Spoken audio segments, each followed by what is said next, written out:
Hey everyone, welcome back to the channel. Today we're diving into Ninjutsu Origin, the insanely fun idle gacha game that's packed with some of the most legendary characters from the Naruto universe. If you've been grinding like crazy but still feel a little lost when it comes to building your dream team, don't worry, you're definitely not alone. With over 50 different characters to choose from, it can be super overwhelming to figure out who's actually worth investing your resources into. That's why in today's video, we're breaking down the complete meta unit tier list for Ninjutsu Origin. Whether you're looking to dominate PvE, climb the PvP ranks, or just flex with the strongest lineup possible, I've got you covered. We'll go over who's shining right now, which units are absolute must-haves, and even a few hidden gems you might not expect. So grab a snack, sit back, and let's jump right into it. I'm quickly moving on to the video, and I'm ranking meta units in Ninjutsu Origin. Before we start, if you enjoy these types of tier list videos, don't forget to like the video and subscribe. Enjoy watching. My friends, only 0.1% of viewers subscribe. If you like this type of content, please do not forget to subscribe to the channel. Thank you in advance for your support. The meta units in this tier are, in order from top left to bottom right, Kankuro, Onoki, Raikage-A, and Yamanaka. You know that feeling when you pull a shiny 5-star unit and then realize it is basically emotional damage? Yeah, welcome to the world of D-tier characters in Ninjutsu Origin. Let's kick it off with Kankuro. On paper, he sounds spicy. I mean, who does not love a little genjutsu mixed with poison? He can stack up some minor sustained damage over time, which sounds nice until you realize he hits about as hard as a wet sponge. Even if you gear him full offense, Kankuro's puppet mechanics feel clunky, slow, and honestly, they are about as easy to counter as someone yelling their next move in a chess game. Moving on to Onoki, our sturdy little rock of disappointment. As a ninjutsu user, Onoki tries his best to boost his team's defense, and for a hot minute you might think he can tank a few hits. But then, his poor health point scaling hits you harder than your internet bill after a month of gaming marathons. He crumbles fast, and with basically zero resistance to crowd control effects, he spends most fights frozen, stunned, or otherwise looking extremely confused. Not the rock-solid performance you were probably hoping for. And now, Raikage-A. I mean, this guy looks like he would break the game with pure taijutsu energy, right?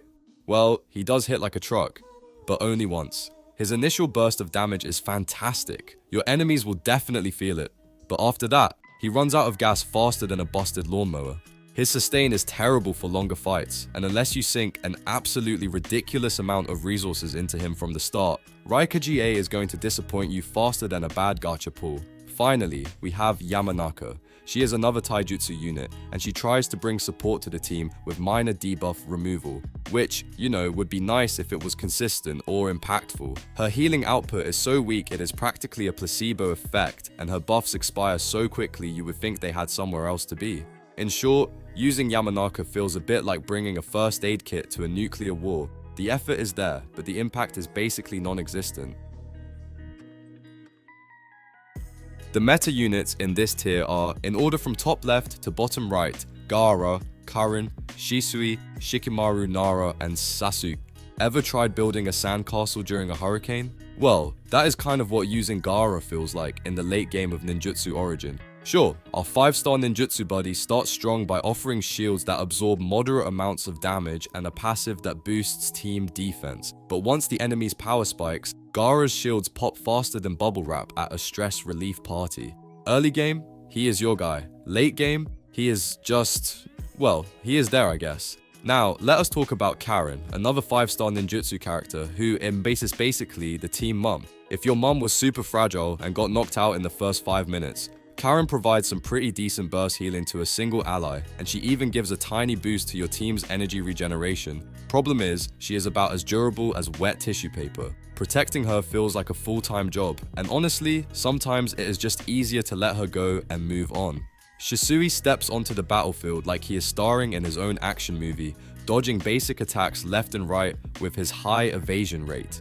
This 5-star genjutsu user can even confuse enemies, causing them to hilariously attack their own teammates. And yes, it is as satisfying as it sounds. Unfortunately, when it comes to actually dealing serious damage, Shisui is more of a prankster than a powerhouse. Great for chaos, not so great for crushing your foes. And then we have Shikamaru Nara, the ultimate 5-star genjutsu tactician who makes you feel like a genius just for picking him. His Shadowbind skill offers some incredible crowd control, locking enemies in place and reducing their attack speed for a few precious seconds. But if you were hoping for Shikamaru to blast through enemy lines, you are going to be waiting a long time. Outside of his control skills, his damage is so low you will probably forget he is even attacking. Finally, there is Sasuke, the 5-star taijutsu prodigy who shows up in the early game like he owns the place. Thanks to his critical hit scaling and the ability to stun targets with his skills, he starts off feeling pretty amazing. Sadly, as the game goes on and other warriors get stronger and shinier, poor Sasuke gets left behind like last season's fashion trend. He is still cool, just not meta cool anymore. The meta units in this tier are, in order from top left to bottom right, Sage Naruto, Obito Uchiha, 6 Paths Obito, Jiraiya, Naruto, Deidara, Itachi Uchiha, Minato, and Sakura. You ever look at a character and think, man, you're cool but you're just not that guy? Well, welcome to the B tier, where dreams are alive but reality hits just a little harder. Let's dive into some of our beloved but slightly scuffed heroes from Ninjutsu Origin. First up, Sage Naruto. This guy walks into battle like he owns the place. Balanced stats, great survivability, and pretty good damage per second. Plus, every time he lands a critical hit, he buffs the whole squad's attack power. Team player, right? Well, until late game hits, and suddenly he feels like he's swinging a pool noodle instead of a Rasengan. Rough out there for the sages. Then we have Obito Uchiha, master of Kenjutsu. Obito's the classic single target assassin. He jumps in, nukes one guy into the Shadow Realm, gets a shiny shield for his troubles, and vibes. Problem is, if there's more than one enemy, well, let's just say crowd control is not exactly his thing. Great if you want someone dead, less great if you want the whole enemy team dead. Speaking of Obito, let's talk about his glow up. 6 Paths Obito. This version is all about that big flashy magic damage with some sweet chakra drain effects sprinkled on top. After he drops his ultimate, he even gets a short burst of control immunity. The downside? He's built like a paper straw. Without a dedicated support, he's more likely to be face down on the battlefield than flexing his powers. Sliding into the party, we got Jiraiya, the Toad Sage himself, rocking the Ninjutsu Origin. He's got absurd amounts of health regeneration and a massive area of effect ultimate that can even trigger twice if he scores a kill. Sounds broken, right? Yeah, until you realize his damage against a single target is basically tickle with love. Good in big brawls, bad if you just need to punch one guy really hard, and now Naruto. Not Sage, Naruto. Just regular, stubborn, believes in friendship, Naruto.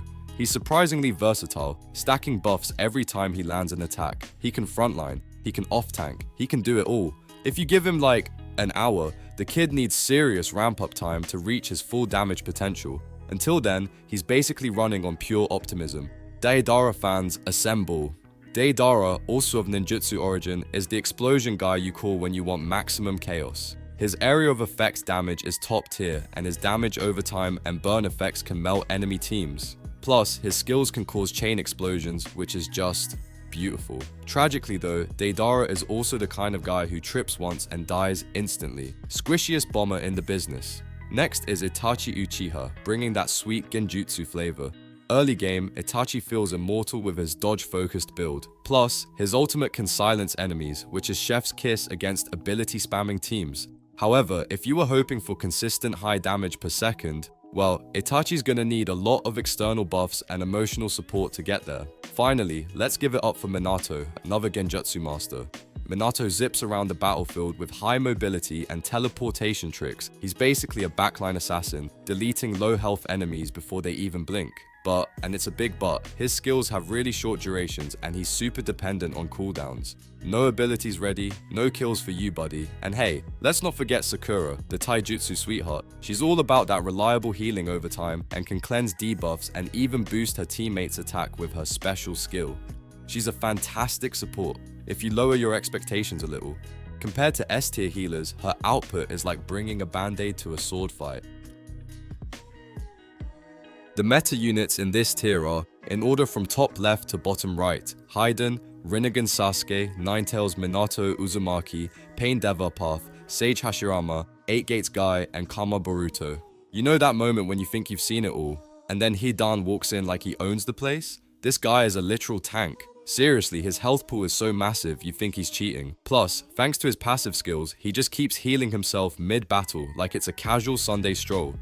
Oh, and don't even think about hitting him too hard, because he reflects part of the damage right back at you, and when he drops below a certain health threshold, boom, temporary invincibility. Good luck with that. Now, Rinnegan Sasuke? This dude came to delete bosses, not just defeat them. His single target skills are like precision nukes, perfect for taking out high priority threats. His ultimate move slaps a heavy defense debuff on enemies, so your whole team gets to punch harder.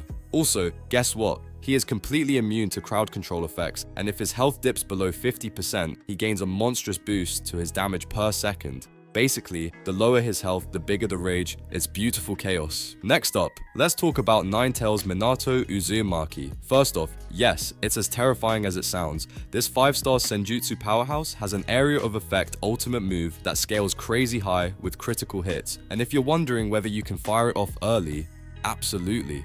He gets a juicy burst of chakra at the start of the fight, meaning first turn ultimate action. To top it off, he has a passive dodge buff that turns him into a surprisingly slippery mage. Picture a ninja mage breakdancing through a battlefield. That's Minato. Now Pain Diva Path enters the chat and immediately wrecks your game plan. This guy is a master of crowd control magic, throwing out knockbacks and stuns like candy at Halloween. Every time he uses an ability, he slaps a shield on himself too, so taking him down feels like peeling an onion. Endless layers of pain. His ultimate skill strips away all enemy buffs on hit, turning your opponent's hard-earned advantages into distant memories. Chef's kiss. Then there's Sage Hashirama, and let me tell you, this man is allergic to being stunned. No crowd control nonsense affects him. Plus, every time he counters an attack, he roots the enemy in place, which messes up their entire formation. And his passive skill? It gently trickles a slow, steady heal over your entire front line, like the world's calmest garden hose, keeping your team fresh and ready. 8 Gates Guy, my friends. Oh man, 8 Gates Guy is pure adrenaline in human form. His attacks prioritize stunning enemies and interrupting their ultimates, which feels illegal, but somehow isn't. Once he opens the gates, he deals true damage that completely ignores enemy defenses. On top of that, he gets bonus attack speed every time he dodges an attack. It's like watching a martial arts movie where the hero just keeps getting faster. And finally, let's roll out the red carpet for Kama Baruto. This boy is built for burst damage. Not only does he pierce armor like a hot knife through butter, but he can also mark enemies so they take amplified damage from the whole team. Plus, when Kama Baruto eliminates someone, his chakra recovery goes absolutely nuts, letting him chain abilities faster than most characters can even blink. Honestly, if you are lucky enough to have even one of these units in your Ninjutsu Origin roster, consider yourself blessed by the RNG gods. Because when it comes to crushing your enemies with style, these A-tier legends are where the real party begins. The meta units in this tier are, in order from top left to bottom right, Pain Naraka Path, 6 Paths, Madara White Mask, Indra, Nagato, Tsunade, and Uzumaki Kushina. You know that feeling when your whole team is hanging by a thread and you just pray someone will clutch heal? Well, enter Pain Naraka Path, our savior in shining robes. As a 5-star Kenjutsu specialist, this guy is like carrying a mini hospital in your pocket. He throws out some serious area of effect healing to keep your whole squad alive and ticking. Oh, and negative buffs? Yeah, he wipes those clean with every ultimate like they were never there. Plus, he buffs your entire team's defense based on his own max HP. The bigger he is, the harder you are to kill. Love that for us. Now, speaking of ridiculous power levels, let's talk about 6 Paths Madara. This man did not come here to play nice. As another 5-star Kenjutsu monster, he hits multiple enemies at once, and guess what? He pierces through resistances like butter. On top of that, he's got passive chakra regeneration, which basically means your squad's speed gets a free turbo boost. And his ultimate not only hurts, it slaps a heavy damage over time debuff on the enemy backline, practically imprisoning them in misery. Next up, it's Madara White Mask, and oh boy, this version is built different. Also rocking the 5-star Kenjutsu badge, he is all about breaking stuff. Armor, shields, dreams, you name it. He can chain burst combos like a madman and even dodge incoming attacks, laughing in the face of danger while reducing damage taken. And every time he lands a critical hit, he stacks an attack buff on himself like he's collecting Pokemon cards. This guy turns into an unstoppable snowball of destruction real fast. Alright, time to shine the spotlight on Indra, 5-star Kenjutsu king, and honestly, one of the best support damage hybrids you could ever ask for. The moment he steps onto the battlefield, he gifts all allies with a permanent attack and critical rate buff, because sharing is caring. Plus, he's out here shielding his team while dishing out massive area of effect damage with his ultimate. And if that wasn't enough, he can transfer debuffs from allies to enemies, basically playing reverse Uno on the enemy team. Hold up, did you think Indra was the only one flexing that move?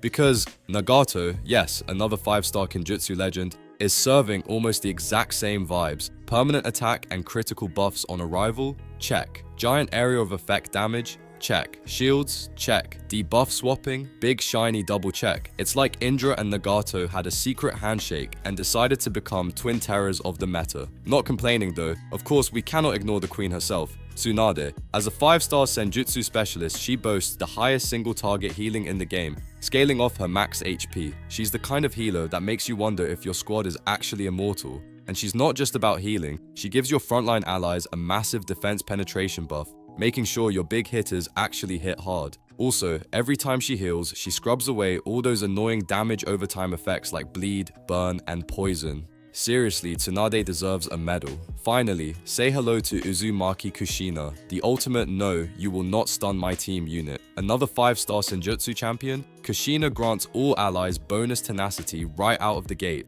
which means way fewer crowd control headaches. Plus, she dishes out stackable speed and attack buffs, slowly turning your team into a high-speed blender. And when she takes what should be fatal damage, she throws up a barrier instead of dying. Because Kushina simply refuses to go down without a fight. Absolute legend. The video ends here. See you in another video. Don't forget to subscribe.